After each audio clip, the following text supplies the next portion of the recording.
રામ રામ ને હર હર મહાદેવ. તો હમણાં 15મી ઓગસ્ટ હતી તે દી આપણે પ્રસાદી વેચાણી નહોતી, નિસારીએ છોકરાને દેવાની નહોતી.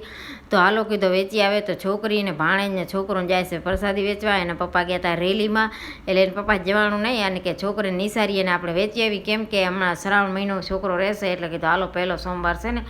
તો એ પછી નીકળી ગયા બાઇક લઈને ત્રણેય બેન ભાઈ વેચવા. અને પછી હું કીધું નાહી ધોઈને તૈયાર થઈ ગઈ ને હવે આપણે લડ્ડુ ભગવાનને કીધું નવરાવી દઈએ, હાલો કીધું.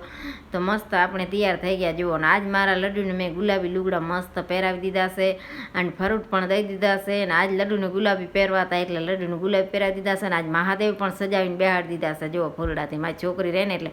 અને પછી મારે કપડાં ધોવાતા, કપડાં ધોવા બેસતી હતી તો મહેમાન આવી ગયા મારી કાકીની, એટલે મેં પછી લુગડા વળી મેલ્યા પડતા. ને પછી જો આર્યા મારી કાકીની, તો એ આવી ગયા છે એટલે પછી હું અહીંયાને ગઈ મળવા. અને પછી મારી દેરની છોકરી બનાવી નાખી મીઠી સેવ અને ગીસુડાનું શાક, રોટલીને આવો બધો બનાવ્યો. 4 વાગ્યા એટલે પછી મેં મહેમાન સારું ચાય બનાવી નાખી. હવે જાઉં કરતા હતા એટલે કીધું હાલો ચાય બનાવી નાખો. એ ચાય પીને નીકળી ગયા. અને પછી મારા છોકરાને ટિફિન કરવાનો હતો, કેમ કે એનો એકટાણા કરે છે એટલે પછી 2 શાક કરી નાખ્યા અને હાટાને ગાંઠિયા લઈ આવ્યા હતા દાદા. અને છોકરી